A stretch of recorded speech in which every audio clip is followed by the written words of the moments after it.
style is ours.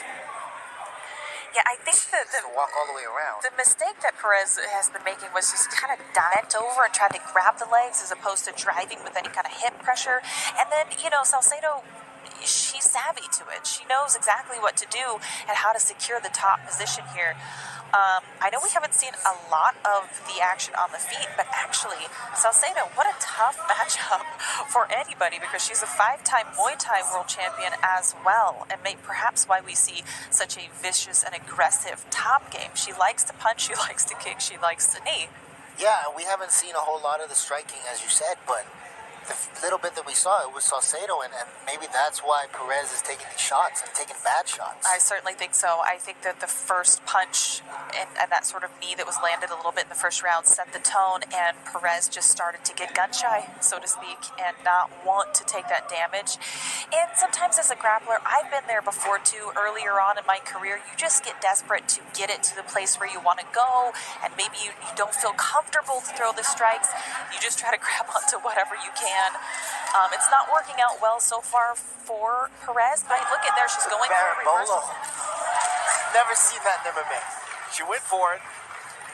Natalie Salcedo really showing off her skills in her Invicta debut. She talked about, what this opportunity meant for her. This is as good as it gets in the world for atomweights. And for Natalie Salcedo, she wanted to really make a statement in her debut to march up the ranks and eventually vie for Invicta FC Gold. And, we got 2.5 minutes left here in this fight, but this is really a showcase in a lot of ways for Natalie Salcedo. Yeah, beautiful job keeping her balance here right there, too, as you saw Perez fighting vehemently for that sweep. This fighting style is very fan-friendly. Oh, this position is awkward. It's like a triangle with the leg trapped. Yeah, that leg in there is just going to serve no purpose in letting the triangle come to fruition.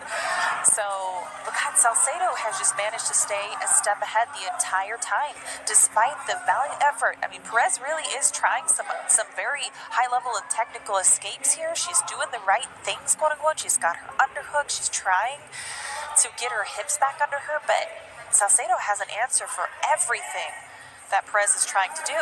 Nice knees there on the way up there by Salcedo. Now Perez knows she needs to get to work. Touch over 90 seconds remains in the fight. For Perez, it's really pick your poison with Salcedo because you mentioned that Muay Thai experience as well. She's a brown belt in Brazilian Jiu-Jitsu. So Perez, really not finding much success. But now with this guillotine, Salcedo is just so incredible. There's no surprises that Perez can come out there. Salcedo's figured out how she's able to understand and just be so cool, calm, and collected while she delivers this kind of damage and performance. I mean, a true professional. Yeah, she's just showing a level every time. It's recognizing everything that Perez throws at her as soon as she puts it out, and before Perez can really get to a position where it becomes a threat, Salcedo's already defending and moving on to the next position. And also credit Salcedo, when Perez does have a leg lock or anything like that induces a scramble, she's shutting that down as well. Certainly. As I mentioned, Perez she's trying a lot of high-level movements here. She's not really doing anything wrong per se. It's just that Salcedo is just levels ahead. Settling inside here. Coming up on 10 seconds remaining in this third and final round.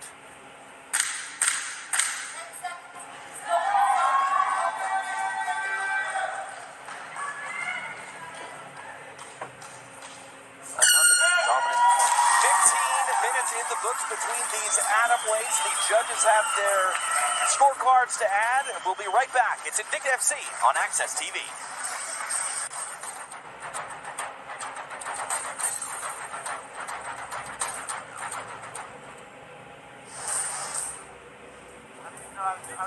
In the books between these atom weights, the judges will have to tally their 10s and 9s. We already know which way they're going, but I cannot talk highly enough about the performance of Natalie Salcedo tonight. She had wanted this Invicta FC debut for a very long time. She had campaigned for it, got that contract in October, had to wait. It wasn't the most ideal of times to take this first fight in the middle of a move, but you couldn't tell she had any sort of issues at all preparing for this fight because she looked as good as she could. No, she lived up to the billing. I mean, she was debuting, but she looked like a seasoned veteran out there. She was dominant in all positions, and anytime she ran into anything, she just shut it down very quickly, made it look like it was something that was of no concern to her. Difficult for Katie Perez as well, Misha, because like you said, it's not that she did much wrong. It was that she wasn't Salcedo's scrambling ability, the ability to stay on top as much as she did. She just, I mean, I have to say, she was born to do this. She was certainly born to be a fighter, and here she is shining on one of the biggest platforms globally for women, especially in the atomweight division. So, hats off to her. What a stellar performance.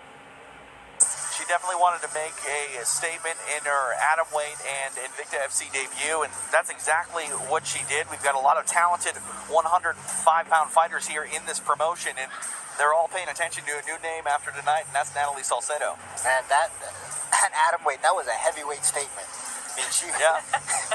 that was beautiful. I'm a fan now.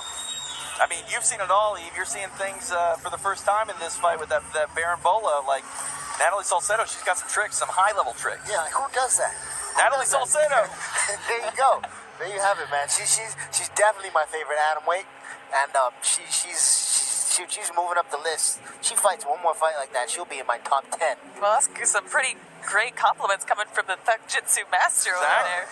We've got more atomweight action a little bit later tonight as well, but to find out our winner, here is Joe Martinez. Well, fight fans, after 3 rounds, we go to the judges' scorecards. The totals are 30-26, 30-26, and 30-27. All for your winner by unanimous decision, Natalie Salcedo. Natalie Salcedo getting it done via unit in her Invicta FC debut. Sportsmanship, she will now speak with Terrence Temple. Congratulations, Natalie. To come out in your pro debut and put on such a dominant performance, what does that mean to you? It feels really awesome. I deserve to be here. I'm pretty bummed. Natalie Salcedo getting it done in a very big way, and I think you said it, Eve. You know, atomweight in stature, but the statement, it was of heavyweight proportions. Definitely, and she made the statement just now. You know, I'm young and I'm new, but I'm someone to watch out for, and I completely agree. I think all the other atomweights under the Invicta roster, if her name comes up on the opposite side of a bout agreement, hard. I second that. Everything you could see, whether Natalie Salcedo was incredibly aggressive and definitely put the atomweight division on notice here tonight in Kansas City in her Invicta FC debut.